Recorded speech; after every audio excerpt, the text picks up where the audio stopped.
Assalamualaikum warahmatullahi wabarakatuh. Salam dan bahagia. Dalam video kali ini kita akan membahas ya satu topik dalam kuliah agripreneurship ya atau kewirausahaan, yaitu mengenai proses kewirausahaan. Jadi kita akan nanti berbicara mengenai proses atau tahapan di dalam kita menjadi seorang entrepreneur atau kewirausahaan. Oke, sebelumnya akan saya share screen terlebih dahulu.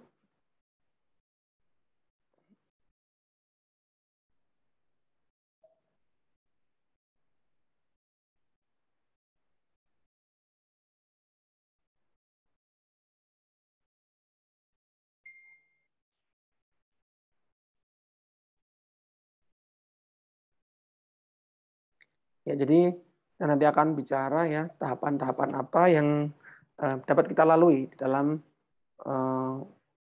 kita menjadi seorang entrepreneur atau kewirausahaan.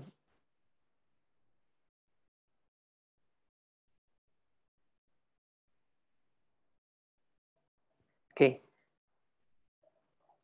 Jadi judul babnya adalah proses kewirausahaan bagian pertama, yaitu keputusan menjadi pengusaha. Ya, jadi karena memang proses menjadi seorang entrepreneur, pengusaha itu akan ada beberapa tahapan. Nah, dalam tahapan pertama tentu adalah ketika ingin menjadi seorang entrepreneur atau pengusaha itu adalah ketika kalian memutuskan untuk menjadi seorang entrepreneur atau pengusaha tersebut. Nah, inilah 4 tahapan ya atau 4 langkah ketika kalian ingin menjadi seorang entrepreneur atau pengusaha. Langkah yang pertama adalah yaitu membuat keputusan untuk menjadi seorang pengusaha atau wirausahawan. Jelas, ketika ingin menjadi seorang entrepreneur, maka langkah yang harus dilalui pertama adalah ya membuat sebuah keputusan, ya, membuat sebuah keputusan untuk menjadi seorang entrepreneur atau pengusaha. Kemudian langkah yang kedua yaitu mengembangkan ide bisnis yang sukses, ya. Jadi setelah membuat keputusan, ya, maka langkah berikutnya adalah mengembangkan ide. Ya, tentu kalian harus punya ide dulu untuk membuat atau mengembangkan sebuah bisnis tersebut, ya. Nah, langkah yang berikutnya, langkah ketiga adalah mewujudkan ide tersebut, ya. Jadi ketika sudah punya ide, mengembangkan ide, langkah yang selanjutnya adalah bagaimana kalian bisa mewujudkan ide tersebut, ya. Bagaimana ide tersebut itu bisa diwujudkan. Dan yang terakhir adalah bagaimana nanti kalian mengatur dan menumbuhkan perusahaan bisnis tersebut atau mengembangkan usaha tersebut. Oke, kita akan ke depan dalam video ini kita akan membahas tahapan-tahapan tersebut satu persatu. Kita mulai dari tahap yang pertama, yaitu keputusan menjadi pengusaha. Nah, sebelum ke sana kita akan mulai dari latar belakang ini. Jadi ada 3 alasan, ya, ada 3 alasan utama seorang itu biasanya memilih menjadi seorang entrepreneur pengusaha. Ya, paling nggak ada 3 alasan ini. Yang pertama, seorang itu bisa menjadi bos, ya. Kemudian juga bisa mewujudkan ide mereka sendiri dan juga bisa memperoleh ya kekayaan atau uang gitu ya. Karena 3 alasan inilah yang biasanya tidak bisa kita temukan ya ketika kita menjadi seorang pegawai atau karyawan. Kita mulai dari yang pertama, menjadi bos, ya. Alasan pertama seorang menjadi pengusaha, entrepreneur itu adalah menjadi bos dari perusahaan bisnis mereka sendiri, ya. Banyak orang ingin menjadi wirausahawan karena mereka telah lama mempunyai ambisi untuk mempunyai perusahaan mereka sendiri. Hal ini dikarenakan mereka merasa frustasi, jenuh, lelah ya dengan rutinitas sehari-hari ya pekerjaan mereka. Ya, karena kan kalau ketika orang itu bekerja di sebuah perusahaan menjadi pegawai itu ya rutinitas yang mungkin bisa menjadi rutinitas yang membosankan ya, yang jenuh ya, yang itu akan sangat berbeda ketika kita menjadi seorang entrepreneur atau pengusaha. Karena menjadi seorang pengusaha tentu kita akan punya freedom ya, kemerdekaan, kebebasan yang leluasa, yang tentunya ini tidak bisa kita dapatkan ketika kita menjadi pegawai. Karena kita menjadi pegawai itu kita tidak bisa bekerja seenaknya, tidak jam kerja kita diatur dan sebagainya sesuai dengan aturan yang ditetapkan oleh perusahaan. Sehingga tentu akan sangat berbeda ketika kita nanti menjadi seorang entrepreneur atau pengusaha. Ya, beberapa pengusaha yang bertransisi dari seorang pekerja memulai usaha atau bisnis mereka sendiri secara bertahap, yaitu dengan memiliki bisnis sampingan. Akan tetapi tidak semua bisnis itu bisa dilakukan secara sampingan. Ya, jadi ketika seseorang itu menjadi seorang pegawai tadi, kemudian dia ingin menjadi seorang entrepreneur pengusaha, beralih ya menjadi seorang pengusaha, mungkin pada awalnya tidak bisa langsung ya serta-merta berubah dari pegawai langsung ke pengusaha, karena kan jelas ada banyak sekali hal yang harus dipertimbangkan ya. Mungkin dari aspek modal dan sebagainya, karena menjadi seorang pengusaha barangkali akan membutuhkan modal ya dalam menjalankan idenya. Nah, ini transisinya itu membutuhkan beberapa pertimbangan. Nah, untuk transisi berpindah dari seorang pegawai menjadi seorang pengusaha ini bisa dimulai dengan kita itu melakukan yang namanya menjalankan bisnis sampingan. Jadi bekerja tetapi ya sambil berjualan atau memiliki bisnis gitu ya. Jadi belajar dulu ya bagaimana menjalankan suatu bisnis ya. Dan ketika itu kita sudah yakin terhadap bisnis yang akan kita jalankan, nah kita akan bisa melepaskan pekerjaan utama kita ya. Karena kan tentu rata-rata orang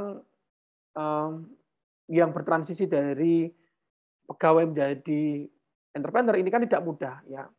Mungkin tadi karena kan ketika dia menjadi pegawai, gajinya ini yang diharap-harapkan menjadi modal utama atau ibaratnya sumber pemasukan utama seseorang tersebut gitu ya.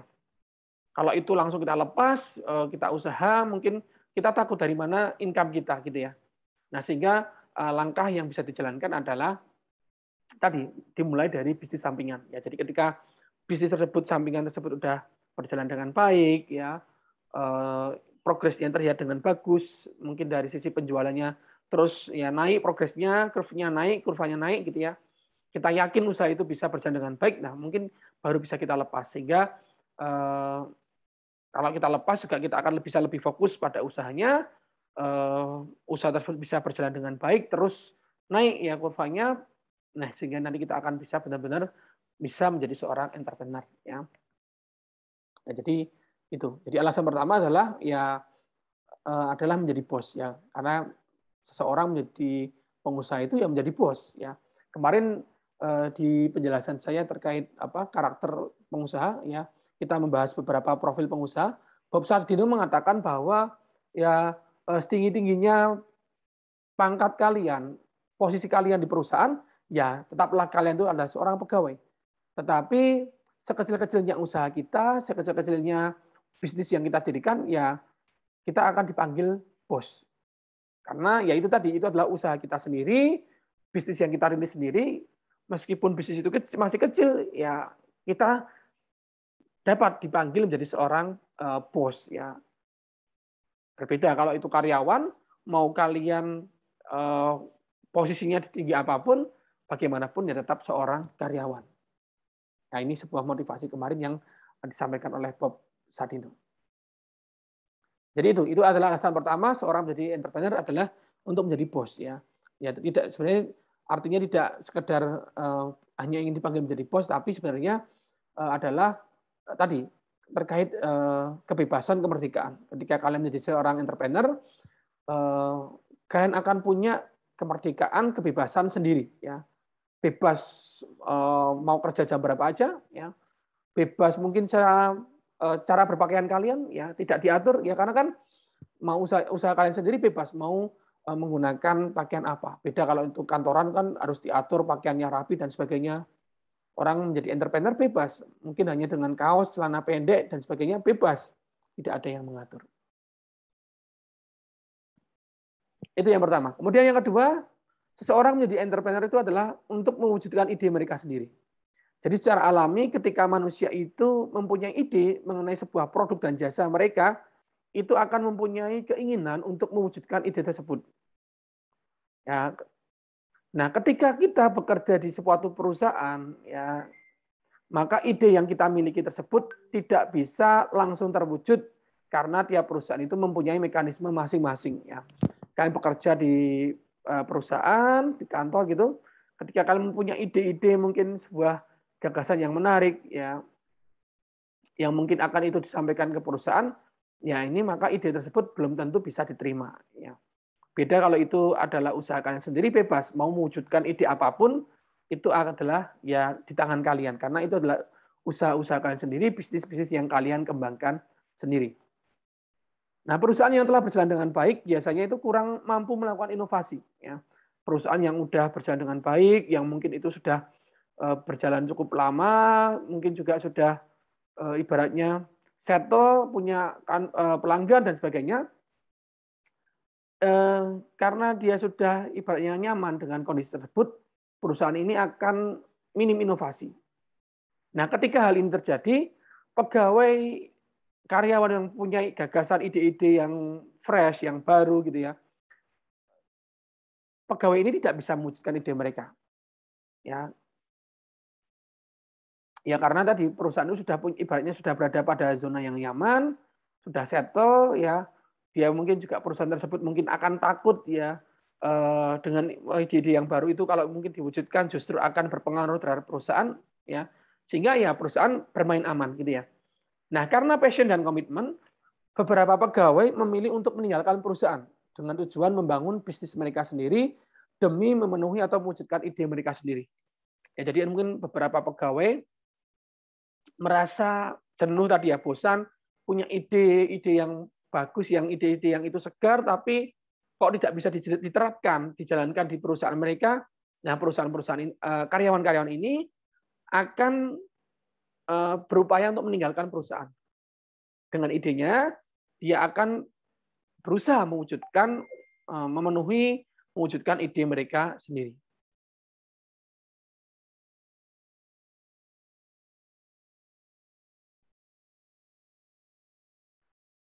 Ya, jadi itu alasan yang kedua. Kemudian yang berikutnya, yang ketiga yaitu adalah untuk ya memperoleh kekayaan.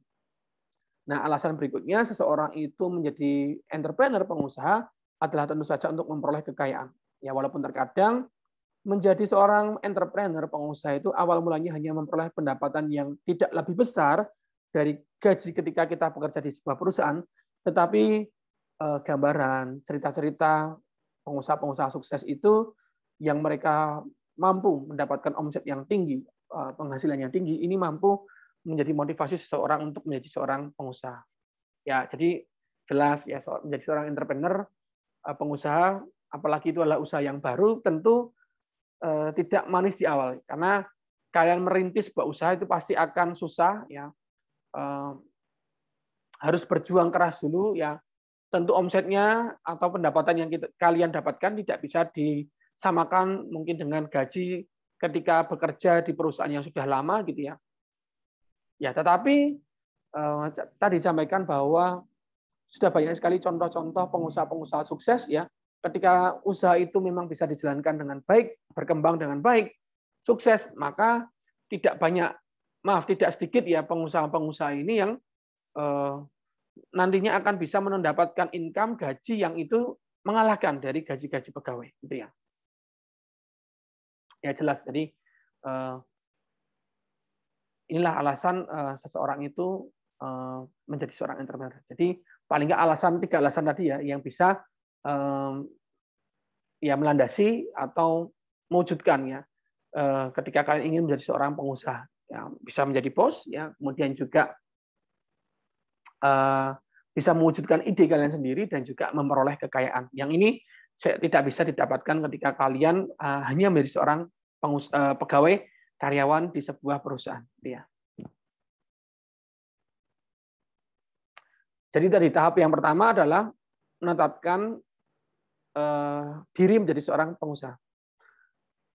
Nah, langkah proses keberhasilan berikutnya ya. Jadi ketika kalian sudah menetapkan untuk menjadi seorang pengusaha tadi, maka langkah yang berikutnya adalah bagaimana kalian nanti mengembangkan ide bisnis yang sukses. Nah, inti dari kewirausahaan itu adalah melihat peluang atau opportunity dan mewujudkan peluang tersebut menjadi sebuah bisnis yang sukses. Ya, jadi inti dari berwirausaha itu adalah bagaimana kita mewujudkan peluang-peluang yang ada itu menjadi sebuah bisnis yang sukses. Peluang itu adalah serangkaian situasi yang menguntungkan, ya, yang mampu menciptakan kebutuhan akan produk, layanan, atau bisnis baru.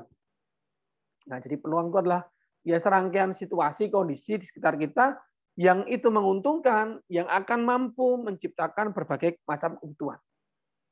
Ya, bisa berupa produk, layanan, atau bisnis yang baru. Nah, peluang ini berbeda dengan ide.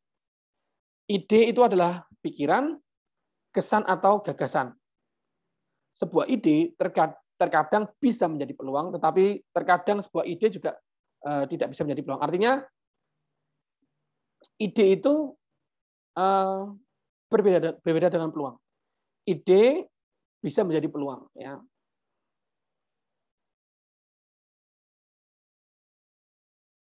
Nah, jadi ide-ide yang kalian miliki, ya, mengenai pikiran, gagasan itu bisa diwujudkan menjadi sebuah peluang. Ya.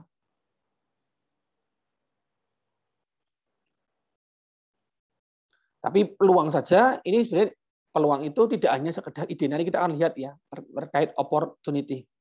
Ya, jadi kita akan lihat. Ya. Nah, secara grafis ya, ini yang disebut sebagai four essential qualities of an opportunity. Ya, jadi empat poin yang esensi, ya, yang esensi dari sebuah peluang. Nah, jadi peluang itu dikatakan bagus ya kalau memenuhi empat esensi ini, empat poin ini. Apa saja itu? Jadi yang pertama adalah atraktif. Ya. Kemudian atraktif itu artinya adalah menarik ya. Jadi apakah ide tersebut menarik ya. Jadi peluang itu rather than just an idea. Jadi yang namanya peluang itu tidak hanya sekedar ide. Ya. Tetapi ide tersebut tidak peluang tersebut tidak hanya sekedar ide, tapi harus memiliki empat poin ini. Yang pertama tadi menarik ya. Jadi ide saja tidak cukup, tapi ide tersebut harus menarik. Ya. Apakah itu akan diminati banyak orang? Ya. Akan banyak orang tertarik dengan hal tersebut? Ya, harus menarik. Kemudian yang kedua adalah timely, artinya adalah ya sesuai dengan timing, tepat. Jadi peluang itu ya sesuai dengan timing. Kalau mungkin menarik, tapi kalau timingnya tidak tepat, ya barangkali itu bisa peluang tersebut bukan peluang yang bagus. Ya. Kemudian yang ketiga adalah durable, artinya adalah ya akan tahan lama. Jadi ide tersebut akan bisa dijalankan dan itu akan bertahan tidak hanya sebentar, tapi akan bisa bertahan lama. Kemudian yang berikutnya, anchor in a product, service or business that create or add value for its buyer or end user. Jadi berdasarkan pada produk, jasa atau bisnis tersebut, maka produk, jasa tersebut atau bisnis tersebut itu harus bisa membuat ya suatu nilai tambah, ya added value. Ya harus bisa memberikan nilai tambah kepada pembeli atau end user kita atau konsumen kita.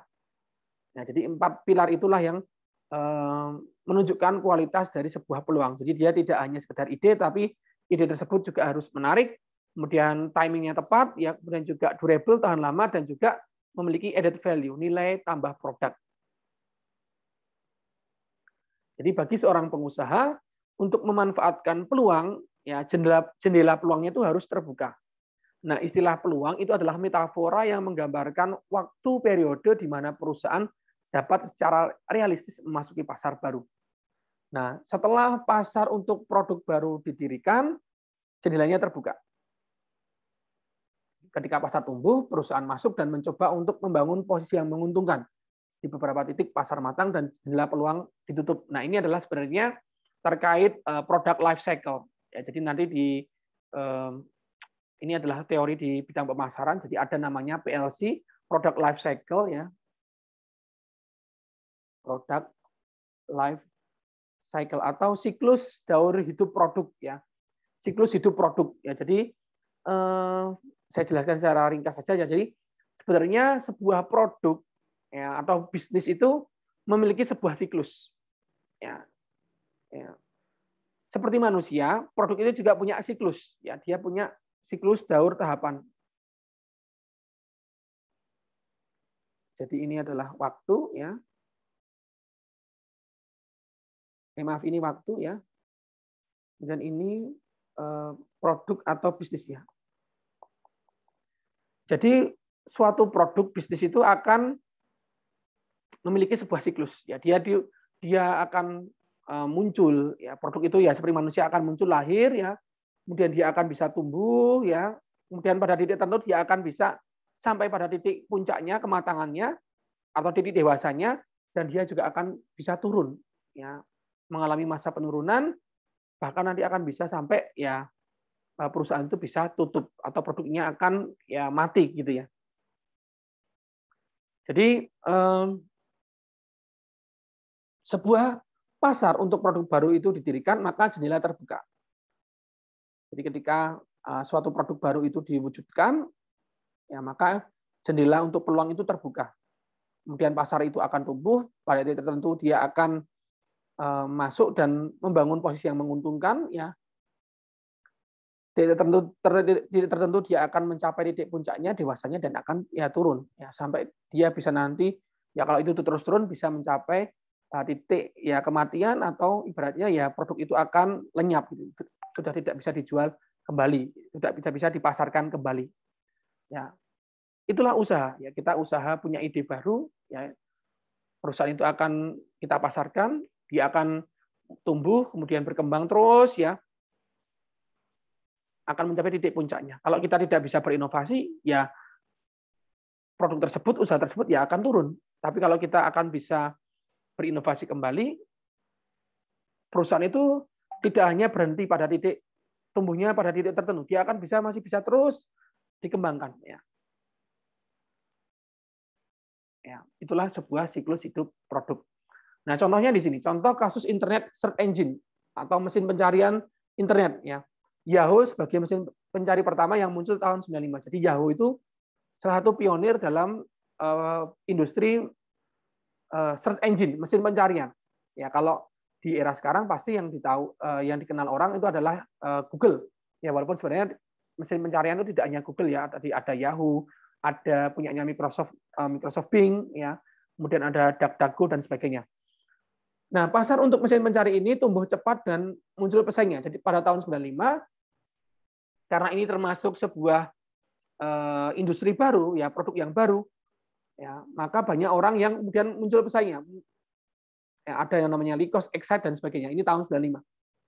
Nah, kemudian pada tahun 98, ya 3 tahun setelah Yahoo muncul, ada Google. Google muncul tahun 98 dengan teknologi yang lebih canggih.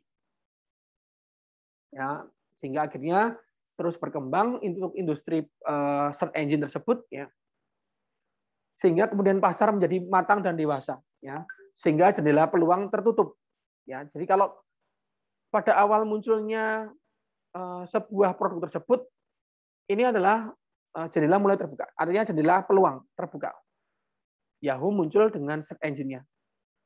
Orang kan mengamati, orang bisa mengamati, kemudian mungkin bisa meniru, ya, membuat hal yang sama mungkin tapi dipoles, diperbaiki dan sebagainya. Ini kan adalah peluang karena kan dilihat di sana ternyata ada pasarnya, ada orang yang berminat atau menggunakan produk tersebut. Ya, dalam hal ini kalau search engine ya mesin pencarian itu adalah ya kita bisa dibilang sebuah jasa, ya. Nah, terus pasarnya berkembang ya tahun 98, Google itu ibaratnya bisa menguasai pasar. Nah, ketika produk ini sudah dalam siklusnya itu mencapai siklus dewasa, matang, maka peluang sudah tertutup. Sehingga sekarang susah untuk mendirikan perusahaan mesin pencari yang sukses dan mampu bersaing, ya karena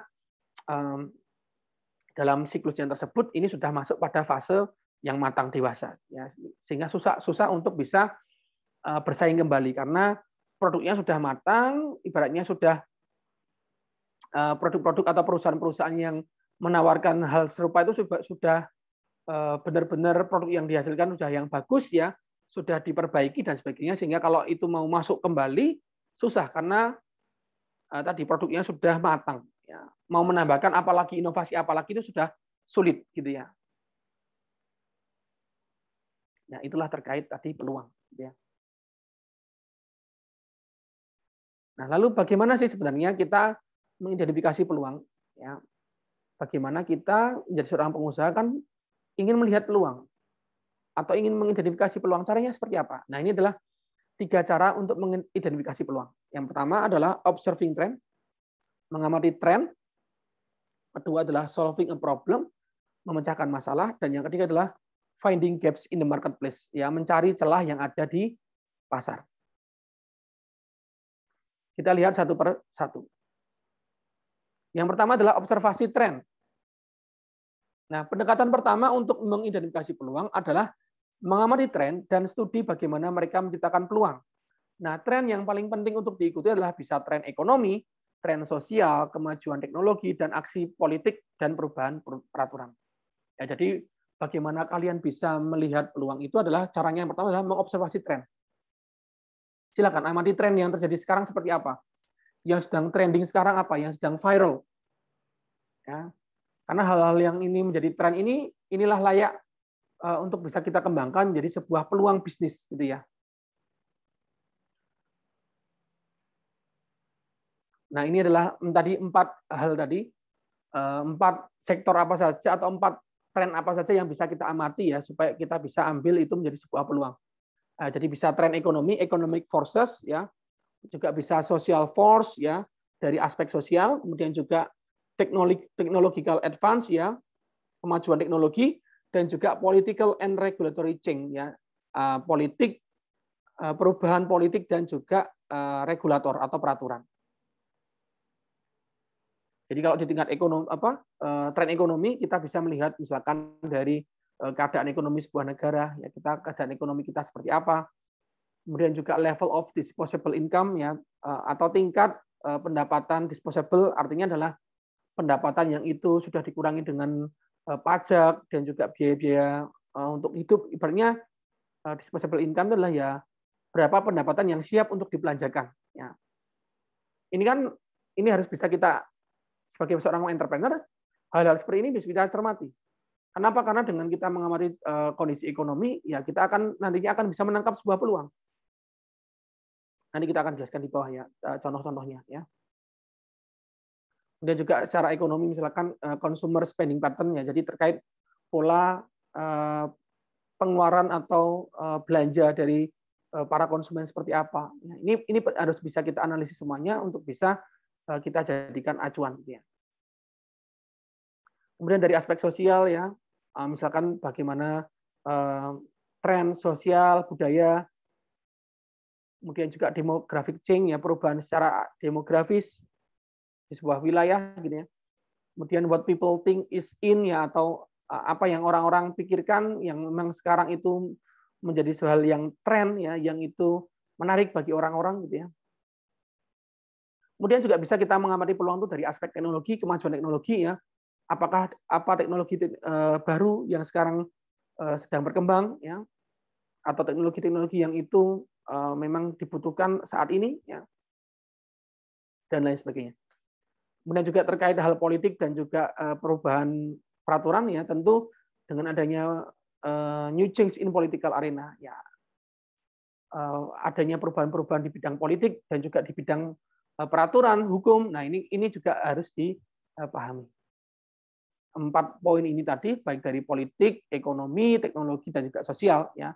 Di sini kita nanti akan bisa menentukan ya bisnis, produk or service opportunity gap. Jadi kita akan bisa melihat celah yang ada untuk produk, bisnis atau layanan ya yang bisa kita lihat sebagai sebuah peluang.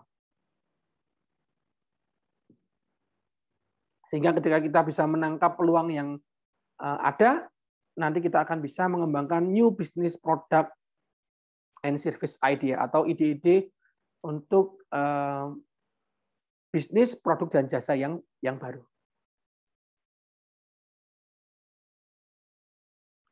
Oke, yang pertama tadi adalah economic forces ya. Jadi ketika mempelajari bagaimana kekuatan ekonomi mempengaruhi peluang bisnis, ya penting untuk kita mengevaluasi ya siapa yang memiliki uang untuk dibelanjakan dan apa yang mereka belanjakan. Ya ini contoh. Ya, jadi dari aspek ekonomi kita bisa mengevaluasi ya siapa yang memiliki uang dan untuk dibelanjakan dan apa yang mereka belanjakan. Contohnya begini, misalkan terjadi peningkatan jumlah perempuan dalam angkatan kerja. Ya, jadi dalam angkatan kerja kita ternyata banyak yang dari jenis kelamin perempuan. Sehingga kita nanti akan bisa tahu, mencoba mencari tahu apakah peningkatan mereka itu terkait dalam pendapatan yang siap dibelanjakan, dan sebagian besar ternyata itu berpengaruh terhadap jumlah penjual online dan toko pakaian butik yang menargetkan wanita profesional yang telah membuka usaha mereka beberapa tahun terakhir. Jadi misalkan kalau dalam angkatan kerja kita banyak atau ada peningkatan dari jumlah jenis kelamin perempuan. Jadi banyak perempuan yang ikut atau mencari pekerjaan masuk dalam angkatan kerja, gitu ya. Karena banyak perempuan yang bekerja, kemudian akhirnya ini akan pada akhirnya bisa berpengaruh ya terhadap penjualan online atau toko pakaian butik ya, yang mereka itu menargetkan wanita profesional yang telah membuka usaha mereka beberapa tahun terakhir. Jadi ternyata kalau itu seorang perempuan nilainya dalam arti banyak perempuan yang kemudian bekerja masuk dalam angkatan kerja akan berpengaruh terhadap penjualan atau pasar untuk toko pakaian butik ya. Karena kan para perempuan ini mereka membutuhkan pakaian, salah satu kebutuhannya adalah membeli pakaian ya. Karena mereka bekerja, kemudian mereka akan mempunyai income pendapatan, ya ini akan berpengaruh. Ya, jadi ini adalah satu tren ekonomi. Ya, misal, ini contoh sederhana dari tadi terkait kaitannya dengan peningkatan jumlah wanita yang bekerja tadi. Kemudian yang kedua adalah social forces. Jadi social forces adalah ya dari aspek sosial. Nah, pemahaman tentang dampak kekuatan sosial pada tren dan bagaimana pengaruhnya terhadap produk baru, layanan dan ide bisnis adalah hal mendasar ya dari ya teka-teki pengamatan atau pengenalan sebuah peluang. Seringkali alasan bahwa suatu produk atau layanan ada itu lebih berkaitan dengan memuaskan kebutuhan sosial daripada kebutuhan yang lebih transparan yang dipenuhi oleh produk. Misalkan berkembangnya restoran cepat saji, fast food, bukan terutama karena kecintaan orang terhadap makanan cepat saji tersebut, fast food tersebut, tetapi karena fakta bahwa orang sibuk dan sering tidak punya waktu untuk memasak masakan mereka sendiri. Ya, jadi sekarang itu restoran cepat saji itu berkembang, ya, meningkat, ya. Ini bukan karena ya orang itu suka pada makanan fast food tersebut ya, tetapi memang karena faktanya yang ada orang-orang itu sekarang menjadi lebih sibuk ya. Kemudian juga orang-orang banyak yang kemudian harus bekerja dan sebagainya, sehingga tidak punya waktu untuk masak sendiri, membuat makanan yang lebih sehat dan sebagainya, sehingga mereka akan membutuhkan makanan yang cepat saji ya, sehingga itu bisa mereka dapatkan di restoran cepat saji. Ini adalah fenomena sosial. Ya, jadi orang-orang mulai banyak yang bekerja, kemudian mereka tidak punya banyak waktu, mereka butuh makanan, nah, sehingga mereka akhirnya bisa mendapatkan di makanan atau restoran yang cepat saji. Ya. Kemudian untuk jejaring sosial, Facebook, Twitter, Instagram, populer itu bukan karena dapat digunakan untuk memposting informasi, foto di situs web, tetapi mereka populer karena memungkinkan orang untuk terhubung dan berkomunikasi satu sama lain, yang merupakan kecenderungan manusia alami. Ya, jadi karena kan kita sebagai manusia itu secara alami memang punya sifat manusia itu kan manusia makhluk sosial. Kita harus bisa berkomunikasi, bersosialisasi dengan orang lain.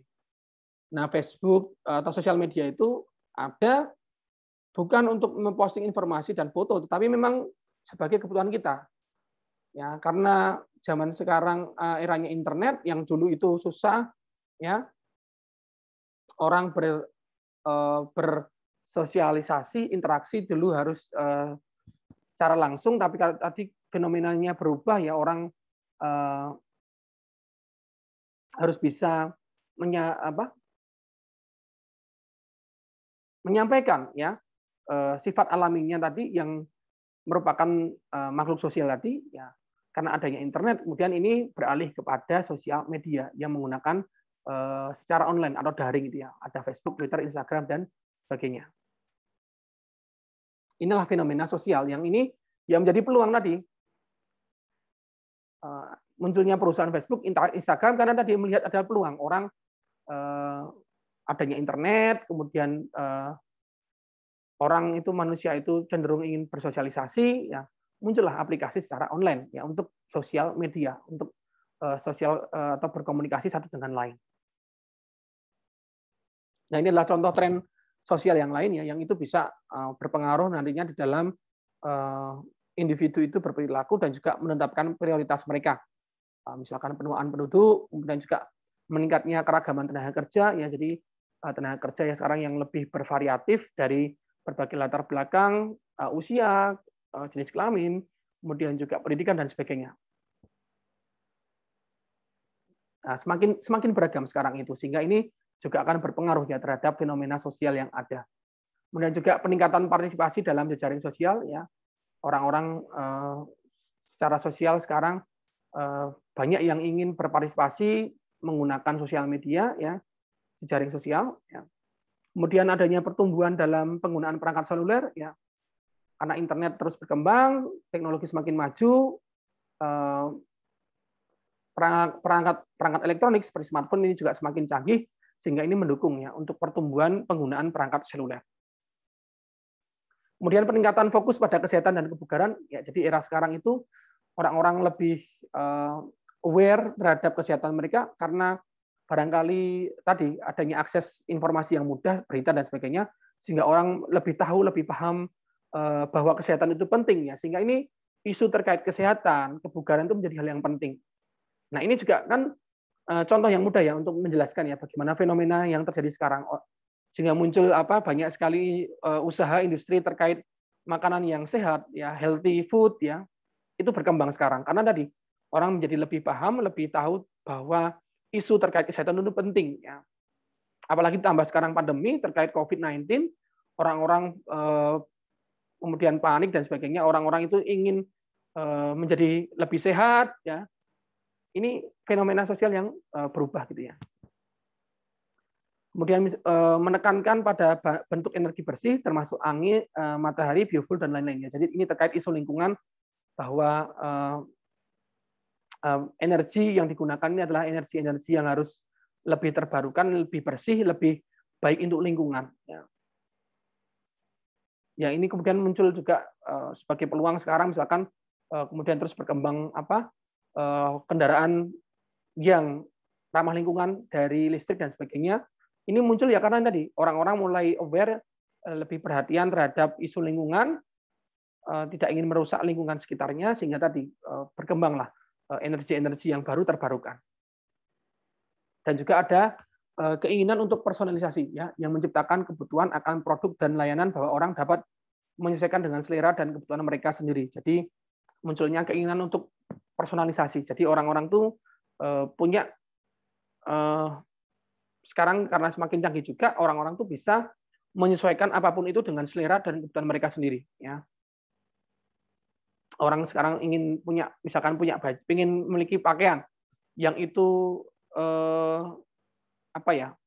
benar-benar sesuai dengan apa yang kalian inginkan tuh diwujudkan tuh sangat mudah, ya. Jika misalkan punya selera kebutuhan yang khusus itu, misalkan terhadap pakaian itu sangat mungkin untuk diwujudkan, ya. Karena sudah berkembangnya zaman, lebih canggih dan sebagainya, peralatan dan sebagainya, ini memungkinkan. Ya, adanya kecenderungan orang-orang untuk memiliki atau menyesuaikan selera kebutuhannya mereka sendiri, ini juga menjadi sebuah peluang, ya. Misalkan sekarang trennya orang bisa membuat kaos sendiri, kemudian juga souvenir kado untuk orang-orang itu dibuat sesuai dengan keinginan mereka sendiri, itu sangat memungkinkan di era sekarang ya. Orang bisa membuat mug gelas sendiri, jam sendiri, ya semua souvenir-souvenir itu sesuai dengan apa yang mereka butuhkan, ini sangat dimungkinkan di era seperti saat ini. Oke, kemudian yang berikutnya adalah technological advance atau kemajuan teknologi. Jadi kemajuan teknologi itu beriringan dengan perubahan ekonomi dan sosial untuk menciptakan peluang. Kemajuan teknologi juga memberikan peluang untuk membantu orang melakukan tugas sehari-hari dengan cara yang lebih baik atau lebih nyaman. Aspek lain dari kemajuan teknologi adalah bahwa sekali teknologi diciptakan, produk sering muncul untuk memajukannya. Misalnya pembuatan Apple iPod, iPhone, iPad, dan perangkat sejenis akan mengubah semua industri yang menghasilkan perangkat yang kompatibel. Ya, jadi dulu smartphone itu tidak seperti sekarang. Ya, dulu orang punya HP itu masih ada keyboardnya. Ya. Nah, kemudian muncul iPhone, ini menjadi revolusi. Sebuah smartphone itu ya seperti iPhone, ya dia dengan layar sentuh full dan sebagainya. Kemudian produsen-produsen lain berlomba-lomba mengikuti, ya, mengubah industri yang ada. Yang dulunya industri telepon genggam itu ya ada keyboardnya, ya, tapi karena iPhone membuat dengan inputnya berupa layar sentuh, kemudian ya industrinya berubah.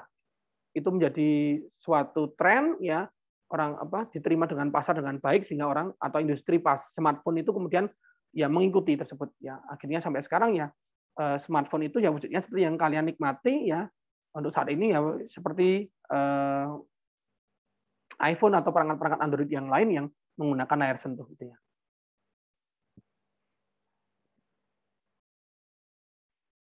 Kemudian yang berikutnya adalah political action and regulatory change. Ya, jadi perubahan politik dan peraturan itu juga menjadi dasar ide bisnis. Perubahan politik itu juga melahirkan peluang bisnis dan produk baru. Misalnya adalah adanya ketidakstabilan politik global dan ancaman terorisme telah menyebabkan banyak perusahaan menjadi lebih sadar akan keamanan. Perusahaan ini kemudian membutuhkan produk dan layanan baru untuk melindungi aset fisik dan kekayaan intelektual mereka, serta untuk melindungi pelanggan dan karyawan mereka. Jadi adanya ketidakstabilan politik global, adanya ancaman terorisme, sehingga ini juga bisa menjadi peluang. Dan orang ada perusahaan-perusahaan yang muncul terkait perusahaan keamanan yang itu menawarkan jasa keamanan, gitu ya. Kemudian industri penyimpanan data cadangan, ya, misalnya berkembang karena ini baru kecenderungan dalam kecenderungan untuk merasakan kebutuhan data agar lebih terlindungi. Nah, jadi industri penyimpanan data cadangan itu adalah industri yang bergerak menawarkan orang-orang itu untuk menyimpan data mereka secara cloud, ya, atau dalam arti secara online, ya. Karena kan adanya isu misalkan sekarang itu banyak hacker-hacker yang itu mungkin bisa mengakses data pribadi kita, dan juga ada juga kecenderungan ketakutan orang misalkan kalau itu disimpan di komputer atau di hard disk itu bisa rusak, hilang dan sebagainya. Muncullah ini sebagai peluang, ya, muncul industri penyimpanan data cadangan. Ada kalau di Amerika ada box.net, ya. Ini adalah perusahaan yang menawarkan pelanggannya untuk menyimpan data offsite di server box.net, ya, kemudian mengaksesnya melalui koneksi internet. Ya, kalau sekarang telah berkembang adanya Google Drive, ya, ada mungkin juga Microsoft OneDrive dan sebagainya. Jadi orang punya data bisa disimpan di cloud online, ya. Tidak takut datanya hilang, rusak, misalkan disimpan di hard disk, ya. Hard disk kan bisa rusak, ini ya. Orang bisa menyimpan di internet. Nah, pendekatan kedua untuk mengidentifikasi peluang adalah mengenali masalah dan menemukan cara untuk menyelesaikannya. Jadi tadi cara mengidentifikasi peluang itu adalah satunya adalah dengan mengamati tren. Ya, tren tadi bisa diamati dari berbagai sisi, tren sosial, ekonomi, politik, dan sebagainya. Nah, mengidentifikasi peluang tidak hanya dengan melihat atau mengidentifikasi peluang, tapi juga dengan mengenali masalah dan juga menemukan cara untuk menyelesaikannya.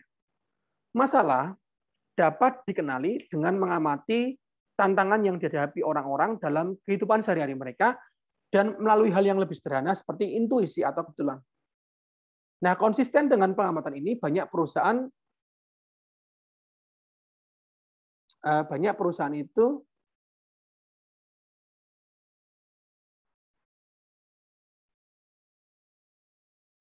konsisten dengan pengalaman ini, banyak perusahaan memulai dengan orang-orang yang mengalami masalah dalam kehidupan mereka sendiri dan kemudian menyadari bahwa solusi untuk masalah tersebut merupakan peluang bisnis. Ya, jadi bahwa ada masalah-masalah yang muncul di masyarakat orang-orang. Nah, masalah ini adalah ya sebuah peluang yang kita bisa wujudkan menjadi sebuah ide. Misalkan ini saya ambilkan contoh dari buku Ellison Johnson Rule dan Johnson tahun 2012. Jadi dia punya mengidentifikasi sebuah masalah, bahwa masalahnya adalah bahwa tidak ada cara yang mudah ya bagi seorang pelajar atau mahasiswa itu untuk terhubung dengan gurunya, dengan dosennya atau tutornya. Nah, kemudian ada solusi yang dia tawarkan, yaitu waktu itu di tahun 2012 membuat sebuah platform online ya yang dapat membuat atau memungkinkan siswa, pelajar, mahasiswa itu terhubung dengan guru. Ya. Namanya adalah InstaEdu, ya, di website instaedu.com. Jadi dia berangkat dari masalah mahasiswa, pelajar itu kesulitan ya untuk menghubungi karena kan belum ada platformnya. Ya mungkin kalau itu dengan kalau sekarang hanya dengan sekedar dengan komunikasi langsung, misalkan SMS atau WA itu kan akan kesulitan untuk ibaratnya memfasilitasi terkait pembelajaran. Muncul InstaEdu. Ya kalau di Indonesia ya ada sekarang itu namanya apa ruang guru ya. Orang-orang bisa pelajar itu mencari tutor, mencari guru yang bisa menyampaikan materi dengan baik, yang bisa menghubungkan mereka dengan tutor-tutor yang itu bisa membantu dalam mempelajari sebuah materi. Ya. Ada banyak juga, misalkan ada Gojek di tempat kita. Jadi itu awalnya mulanya adalah bagaimana menghubungkan ya, bagaimana para ojek-ojek itu ya bisa mendapatkan penumpang. Dibuatlah Gojek aplikasi yang bisa menghubungkan antara tukang ojek dengan orang yang memang membutuhkan transportasi. Ya. Bahkan sampai sekarang Gojek terus berkembang. Dia tidak hanya sekedar masalah transportasi motor ya, ada Gokar yang mobil, kemudian juga menghubungkan restoran dengan konsumen ya. Ada ya GoFood ya.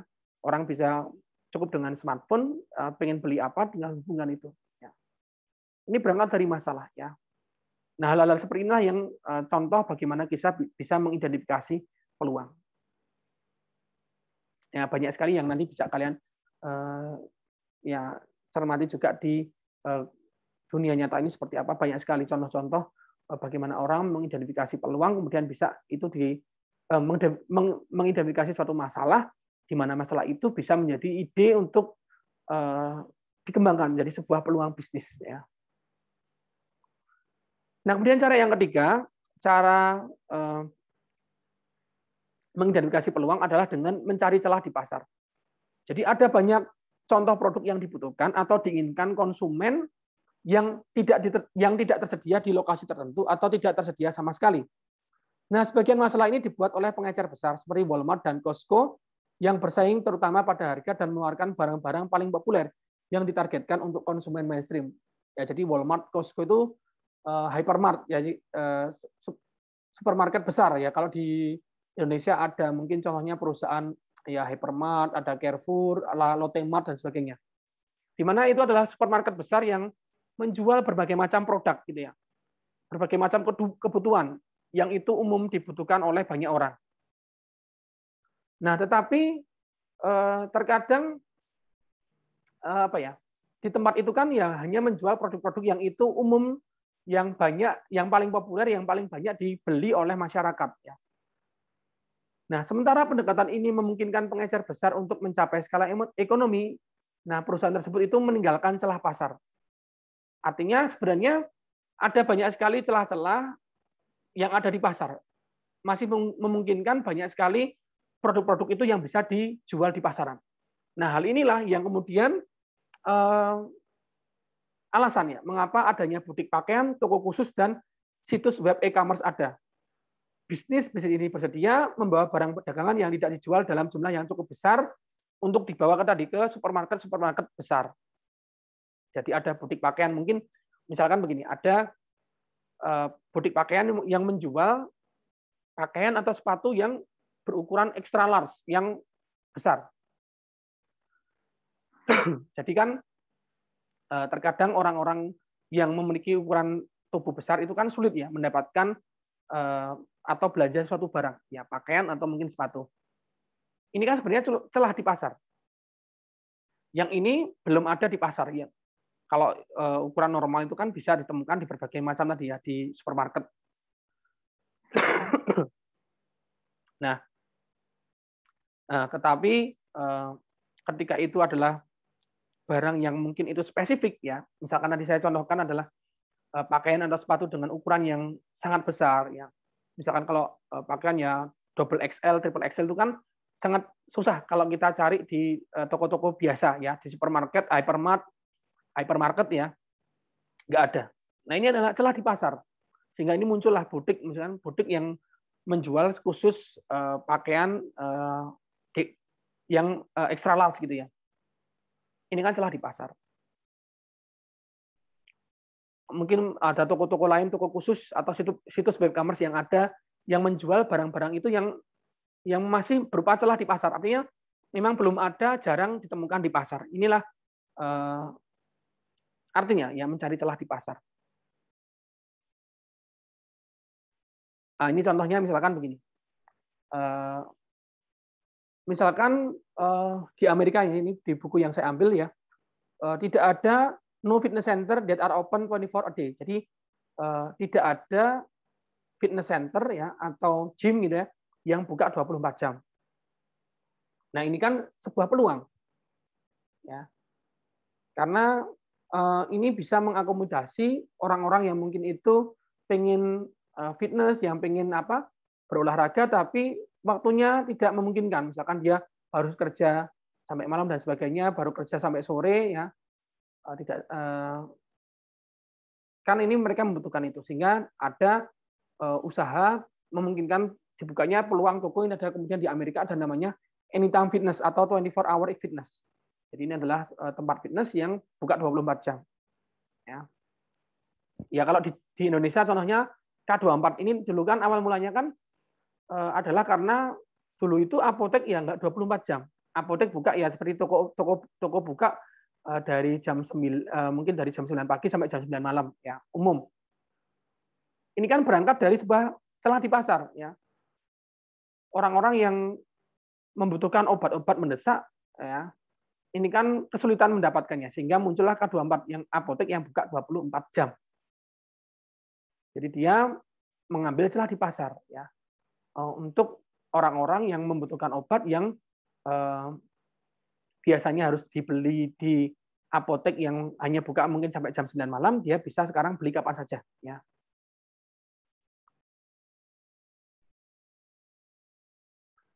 Kemudian ini contoh yang lain, misalkan celah yang ada di pasar, misalkan adalah bahwa langkanya, susahnya mencari mainan atau toko mainan yang fokus pada pengembangan kecerdasan ya pada anak. Ya.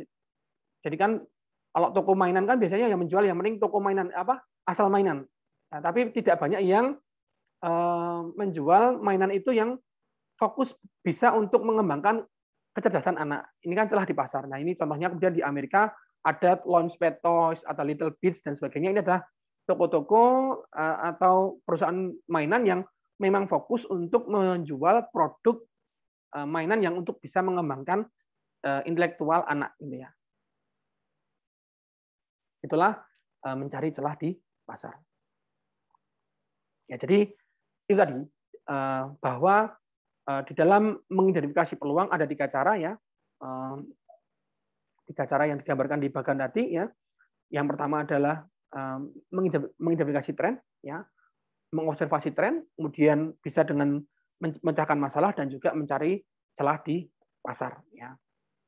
Tambahan ya untuk observasi tren tadi ya, di era sekarang mengamati tren ini sebenarnya sangat mudah ya. Ada internet, Google punya tools-nya, punya alatnya. Jadi Google itu punya namanya Google Trends.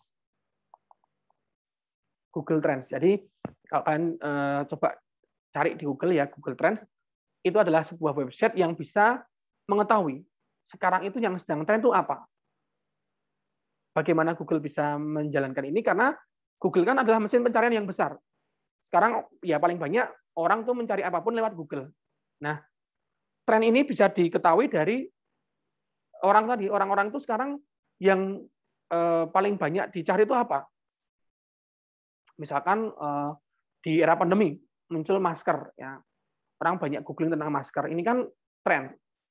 Nah, ini kita bisa tahu, oh ternyata trennya yang dicari orang di era sekarang apa? Oh masker, hand sanitizer dan sebagainya.